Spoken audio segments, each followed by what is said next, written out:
तो आइए दोस्तों आज स्टार्ट करते हैं exercise 2.2 class 9th mathematics NCERT. इसमें जो क्वेश्चंस आ रहे हैं बेसिकली वो केवल वैल्यू पुट करने वाले हैं, जिसमें P0, P1, P2 इस तरह से सिंपल क्वेश्चन से पॉलिनोमियल्स में x की जगह वैल्यू पुट करेंगे, आंसर कैलकुलेट करेंगे। बहुत सिंपल है, बहुत आराम से आप पूरे एक्सरसाइज को कम से कम समय में लगा सकते हैं। पहला क्वेश्चन उठाऊंगा, सारे के सारे क्वेश्चंस कराऊंगा और सारे के सारे क्वेश्चंस आपको कंप्यूटर स्क्रीन पे नजर भी आएंगे। तो पहला सवाल देखते हैं। पहला सवाल जो आपको दे रखा है उसके अंदर आपको एक इक्वेशन दे रखा है। जैसे पहला सवाल है, एनसीईआरटी की किताब मेरे पास है, आप भी एनसीईआरटी की किताब अपने पास रखिए। जैसे 5x² माइनस 4x² प्लस 3 ये वैल्यू दे दिया। अब कह दिया कि आप x इज इक्वल टू 0 रख के दिखाइए, फिर x इज इक्वल टू -1 रख के दिखाइए, फिर x इज इक्वल टू 2 रख के दिखाइए। तो ये आपका पहला सवाल दे दिया, ये आपका A है, ये आपका B पार्ट दे दिया, ये आपका C पार्ट दे दिया। तीनों को बारी बारी से सॉल्व करते हैं। आइए पहले x इज इक्वल टू 0 अगर रखूं तो 5x², इसको आप ऐसे लिखेंगे fx is equal to 5x² minus 4x², sorry 5x है, केवल स्क्वायर नहीं है, प्लस 3। अगर हम f0 रख दें तो क्या हो जाएगा 5 इंटू 0 माइनस 4 इंटू 0 का स्क्वायर प्लस 3। उस कंडीशन में 5 0 तो 0 और ये दोस्तों आपका आता है, ये भी आपका 0 ही बनेगा और प्लस 3 आ जाएगा। तो उस कंडीशन में ये आंसर हो गया 3। ये पहले का आंसर हो गया। बहुत सिंपल है। इसी तरीके से दूसरा लगाते हैं और देखते हैं क्या आता है। तो यहाँ भी वही इक्वेशन लिखेंगे, fx is equal to 5x minus 4x² plus 3।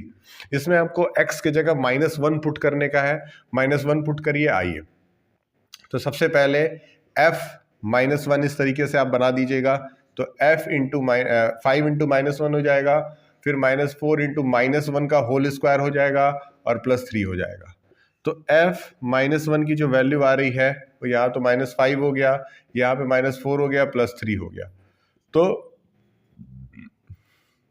-4 -5 कितना हो जाता है दोस्तों, -9 हो जाता है। -9 प्लस 3 यानी कि -6 इसकी वैल्यू आ रही है। बहुत सिंपल हो गया, बहुत आराम से हम लोगों ने कर लिया। तीसरा क्वेश्चन जो है वो ये वाला है, इसको बहुत ध्यान से देखते हैं। फिर से वही कंसेप्ट यूज करेंगे।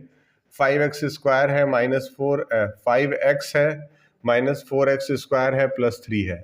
x की जगह 2 रखना है, यानी कि 5 इंटू 2 -4 इंटू 2 का स्क्वायर और प्लस 3 कर देते हैं। 5 2 जा 10 माइनस 2 का स्क्वायर 4 हो जाता है और 4 4 जा 16 हो जाता है, 16 प्लस 3। यानी कि अगर इसको सॉल्व किया जाए तो 10 में 3 जोड़ दिए तो 13 आ गया, 13 माइनस 16 यानी कि आंसर आ जा रहा है -3। तो इस तरीके से इन तीनों क्वेश्चंस को आप एक ही साथ आराम से कर सकते हैं अपने कॉपी में। इसको कॉपी में नोट कर लीजिएगा और ठीक इसी तरीके से आप अपने फेयर कॉपी में करेंगे। अगर आपके एग्जामिनेशंस में ये क्वेश्चन पूछता है, ठीक इसी तरह से करेंगे। आपको कोई भी सवाल चेंज करने की या तरीका चेंज करने की कोई ज़रूरत नहीं है दोस्तों। इसके बाद हम आगे बढ़ते हैं, चलते हैं क्वेश्चन नंबर 2 पे। और क्वेश्चन नंबर 2 को हम लोग बहुत सावधानी से, बहुत कायदे से, बहुत तरीके से लगाएंगे।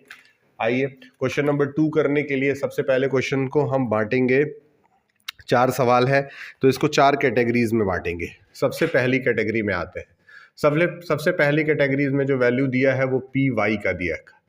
P Y is equal to है y² माइनस वाई और प्लस 1। ये पहली कैटेगरी हो गई।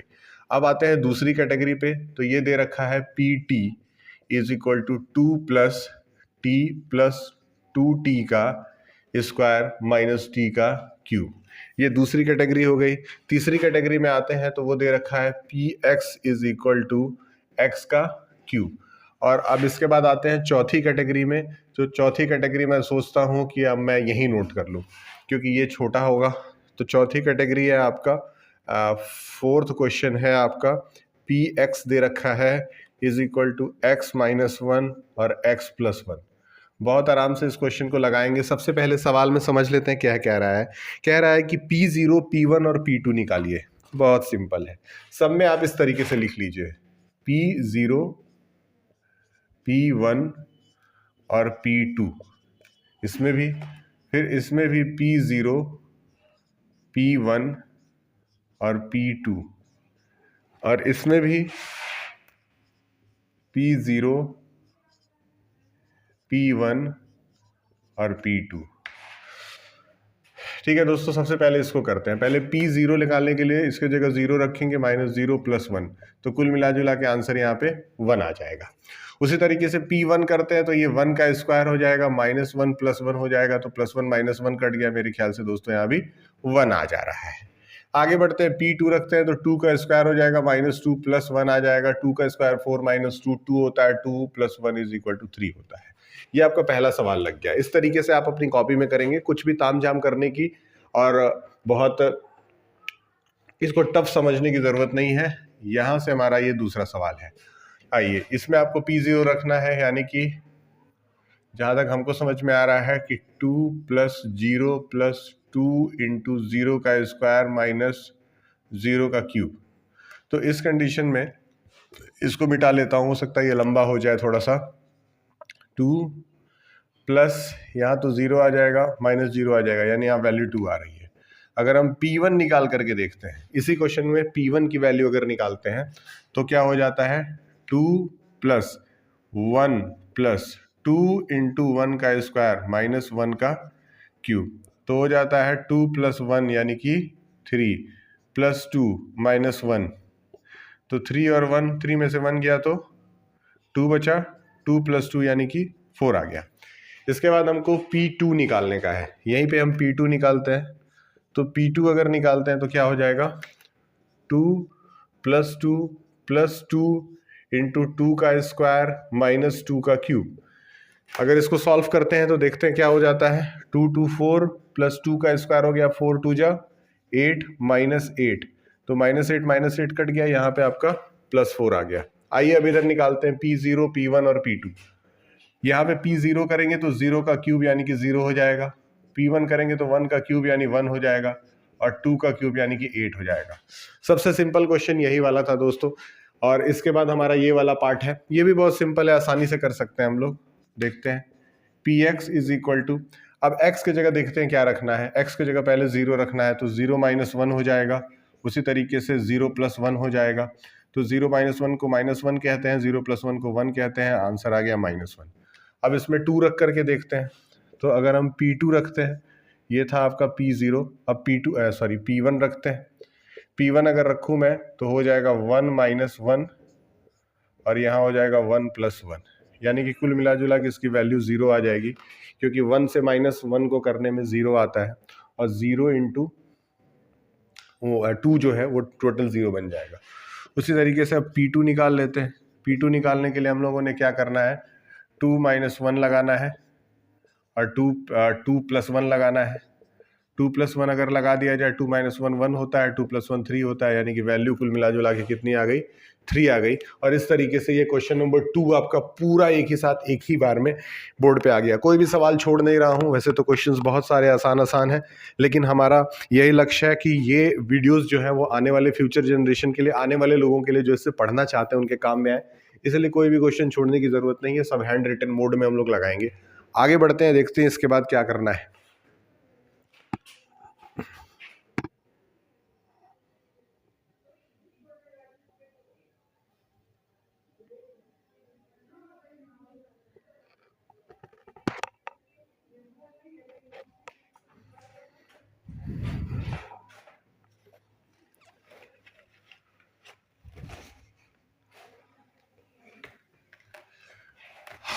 अगला सवाल देखते हैं, क्वेश्चन नंबर 3।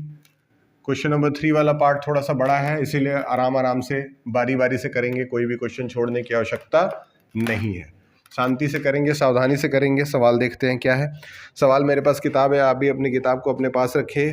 कह रहा है, verify whether the following are the zeros of the polynomial indicating against them, यानी कि आप वेरीफाई करिए। जैसे सपोज एक सवाल अगर मैं लूँ, यहाँ पे एक क्वेश्चन ले लेता हूँ। पहला सवाल आपको स्क्रीन पे नजर आ रहा होगा। पहला सवाल है, fx is equal to 3x + 1, जिसमें x की वैल्यू -1/3 है सपोज। तो यहाँ पे आपको एक पॉलिनोमियल दे रखा है, ये आपका पॉलिनोमियल है, fx is equal to 3x + 1, और कह रहा है कि क्या चेक करिए, x की वैल्यू -1/3 रखने पे ये इसका फैक्टर बन जा रहा है, यानी कि x की वैल्यू -1/3 इस इक्वेशन में रखेंगे यहाँ पे x की जगह, और हम प्रूफ करेंगे अगर इसको सॉल्व करने पे 0 आ जाता है टोटल, तो ये मान लिया जाएगा कि ये उसका फैक्टर है, ये उसका जीरो है, और अगर नहीं आता है तो फिर नहीं है। आइए पहला सवाल चेक करते हैं। तो हम लोगों को निकालने का है -1/3 is equal to 3 into -1/3 plus 1, 3 से 3 कट गया, -1 + 1 इज इक्वल टू 0 हो गया। मानते हैं इस बात को? 0 हो गया, इसीलिए इसकी वैल्यू आपने रख दिया यस। उसी तरीके से अगर दूसरा सवाल देखें तो दूसरे सवाल में दे रखा है आपको px दे रखा है 5x माइनस पाई, जिसमें x इज इक्वल टू 4/5 दे रखा है। ठीक है, तो p 4/5 हमें निकालने का है, तो इंटू 4/5 माइनस पाई। अगर इसको हम सॉल्व करते हैं तो 5 से 5 कट जाता है, 4 माइनस पाई आता है, यानी कि इसकी वैल्यू होगी नो, क्योंकि ये 0 के बराबर नहीं आ रहा है।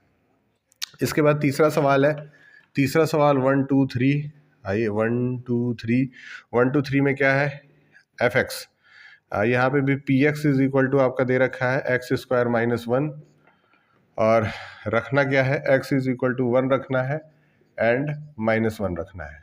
आइए वैल्यू रखते हैं, तो p पहले 1 रखते हैं, तो हो जाएगा 1 का स्क्वायर -1 इज इक्वल टू 0 आ गया, और p जो है -1 रखते हैं, तो p इज इक्वल टू -1 का स्क्वायर -1 इज इक्वल टू 0 आ गया। ठीक है, आगे बढ़ते हैं और अगला क्वेश्चन देखते हैं। ये साफ साफ 0 आपको नजर आ रहा है, इसीलिए ये एक फैक्टर यानी कि इसका 0 है। क्वेश्चन नंबर 4 देखते हैं दोस्तों। क्वेश्चन नंबर 4 क्या कह रहा है कि एक तरफ px दे रखा है और कह रहा है x + 1 आप ब्रैकेट में ले लो और x - 2 आप ब्रैकेट में ले लो, और x इज इक्वल टू -1 और +2 पे रख करके चेक करो। आइए देखते हैं, पहले px ले लिए, x की जगह बोला -1 रखने के लिए, तो -1 + 1 हो गया, ब्रैकेट में बंद कर दीजिए, इंटू x - 2 बोला, यानी कि 2 - 2 बोल दिया, यानी कि यहाँ 0 हो गया, यहाँ 0 हो गया, आंसर आ गया 0। बहुत सिंपल था दोस्तों। अब आइए यहाँ पे बोला है 2 रखने के लिए भी बोला है, तो इसी क्वेश्चन में फिर से लिखते हैं px इज इक्वल टू 2 + 1 और 2 - 2, यानी कि 2 + 1 3, 3 - 0 इज इक्वल टू 0। तो आप देख रहे हैं कि यहाँ पे तो 0 आया तो ये यस हो जाएगा, यहाँ पे भी 0 आया तो ये भी यस हो जाएगा, और यहाँ पे केवल एक लौता जो है दूसरा सवाल वो नो है। इसके बाद अगले क्वेश्चन पे चलते हैं, लगाते हैं अगला सवाल, देखते हैं क्या है। अगला सवाल भी शानदार सवाल है, सुंदर सवाल है, बढ़िया सवाल है, छोटा सवाल है, अच्छा सवाल है, कायदे से करेंगे, धीरे से करेंगे, आराम से करेंगे, और देखते हैं आंसर क्या आता है। तो आपका दे रखा है question number 5th। Question number अगर मैं 5th देखूं तो 5th आपका कह रहा है कि px की वैल्यू x का स्क्वायर है और x इज इक्वल टू 0 है। साफ साफ आप देखिए, अगर मैं p 0 रख देता हूं तो उस कंडीशन में 0 का स्क्वायर 0 हो जाता है, इसीलिए ये आंसर यस हो जाना चाहिए। इसके बाद हम आते हैं अगले सवाल पे, जो कि छठा सवाल है, बढ़िया सवाल है, सुंदर सवाल है। यहाँ कह रहा है px इज इक्वल टू है दोस्तों यहाँ पे 1x + m है, और x की वैल्यू -m/1 दे रखी है। वैल्यू पुट करते हैं, देखते हैं क्या आता है।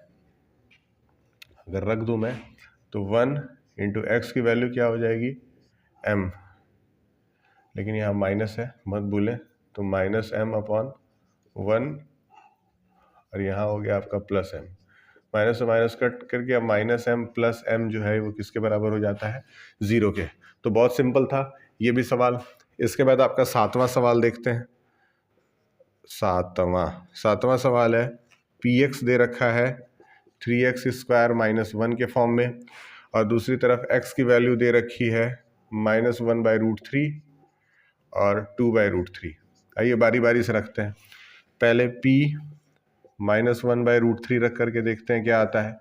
तो ये जाता है 3 × -1/√3 का स्क्वायर -1, तो 3 × 1/3, -1 + 1 कट गया, यहाँ -1 आ गया आपका 0। उसी तरीके से कह रखा है कि एक बार तो आपने क्या रख दिया दोस्तों, -1/3 रख दिया, अब 2/3 रखते हैं, तो px is equal to 3x² - 1 आपको रखना है, और इसमें x की जगह 2/3 रखते हैं, तो 3 × 2/√3 का होल स्क्वायर बन जाता है, और साथ में -1 लगा देते हैं, तो 3 × 2 का स्क्वायर 4 होता है, और यहाँ 3 से 3 कट गया, यानी कि यहाँ 3 आया, तो ये कभी भी 0 नहीं है। आखिरी सवाल करते हैं दोस्तों इसका। आखिरी सवाल है आपका क्वेश्चन नंबर 8। क्वेश्चन नंबर 8 में आपका दे रखा है कि पी एक्स आपने ले लिया इज इक्वल टू 2x + 1 है और x की वैल्यू जो है वो 1/2 है। तो आप रखिए, तो p इज इक्वल टू 1/2 पे अगर रख देते हैं तो 2 × 1/2 + 1 हो जाएगा। 2 से 2 कट गया, वैल्यू 2 आ गई, तो इसकी भी वैल्यू हो जाएगी नो। याद रखिएगा। तो इस तरीके से इसको हम लोगों ने सॉल्व कर दिया। जहाँ जहाँ वैल्यू 0 आएगी वहाँ वहाँ हम मान के चलेंगे कि वो उसका 0 है, यानी कि उसका फैक्टर है, और जहाँ जहाँ वैल्यू नहीं आएगी वहाँ मान के चलेंगे it is not a factor और इट इज़ नॉट अ 0। बहुत सिंपल है। आगे बढ़ते हैं। शानदार सवाल है। अगला सवाल सुंदर सवाल, छोटा सवाल है। आइए, बढ़िया है। इसके बाद है क्वेश्चन नंबर आपका चौथा। क्वेश्चन नंबर चौथा एक लास्ट क्वेश्चन होगा जो कि सबसे सिंपल होगा, आपको परेशान होने की आवश्यकता है इसमें बिल्कुल ही नहीं है। आइए देखते हैं। पहला सवाल कह रहा है फाइंड द जीरोस। देखिए क्वेश्चन आपको स्क्रीन पे नजर आ रहा होगा, x + 5। तो देखिए जो भी x + 5 दिया रहेगा ना उसके आगे आप 0 ले लीजिएगा, तो x इज इक्वल टू क्या हो जाएगा, -5। ये पहला सवाल हो गया। दूसरे सवाल में आप देखिए px is equal to x - 5 दिया है, तो x एरो बनाते हैं, x - 5 इज इक्वल टू 0 हो गया, तो x इज इक्वल टू +5 हो गया। तीसरा सवाल है 2x + 5, इसको रख लेते हैं ठीक उसी तरीके से, तो 2x + 5 इज इक्वल टू 0 हो गया, तो 2x इज इक्वल टू -5 हो गया और x इज इक्वल टू -5/2 हो गया। बहुत सिंपल है। आइए चौथा सवाल करते हैं। चौथा सवाल क्या कहता है भैया? चौथा सवाल कहता है कि px is equal to 3x - 2 है, तो सेम उसी तरीके से 3x - 2 इज इक्वल टू 0 रखेंगे, तो 3x इज इक्वल टू -2 होगा और x इज इक्वल टू -2/3 आ जाएगा। अब आते हैं पांचवें सवाल पे दोस्तों। पांचवा सवाल क्या है? px is equal to 3x। अगर 3x इज इक्वल टू 0 ले लेते हैं तो x की वैल्यू 0/3 यानी कि 0 आ जाती है। बहुत सिंपल है। अगला सवाल है आपका छठवां सवाल। छठवें सवाल के अंदर एक तरफ px दे रखा है, px is equal to ax ले लिया गया, तो ax इज इक्वल टू 0 आ गया और x is equal to 0/a, यानी कि वैल्यू यहाँ पे भी 0 आ जाती है। दोस्तों इसके बाद करते हैं इसका आखिरी सवाल। आखिरी सवाल यहाँ बीच में कर देता हूँ, ये है क्वेश्चन नंबर 7। ध्यान में रखें, तो ये है आपका px is equal to cx + d, तो इसको भी इसी तरह लिखेंगे, cx + d is equal to 0, तो cx is equal to -d, तो x is equal to -d/c। तो दोस्तों ये हो गया हमारा पूरा का पूरा एक्सरसाइज 2.2। अब इसके बाद हम लोग अगले वीडियो में करेंगे एक्सरसाइज 2.3। तब तक के लिए आप इसको बहुत कायदे से नोट कर लीजिएगा, अपने फेयर कॉपी में नोट कर लीजिएगा। ठीक इसी तरह से आपको एग्जामिनेशन में लगाना है। कोई भी सवाल मैंने छोड़ा नहीं है। इसी तरीके से आप भी जब अपनी कॉपी में यानी कि फेयर कॉपी में करते हैं तो कोई भी सवाल छोड़ने की ज़रूरत नहीं है। बहुत प्यार से, बहुत कायदे से, बहुत सुंदरता से, साफ सुथरे तरीके से आप भी अपनी कॉपी को रिप्रेजेंट करें, क्योंकि आपको कॉपी रिप्रेजेंटेशन पे भी मार्क्स दिया जाता है। तो इसके बाद हम आगे बढ़ेंगे तो क्लास 9th में 2.3 हम लोग को पढ़ना है और क्लास 10th में हम लोग को 10.1.3 पढ़ना है।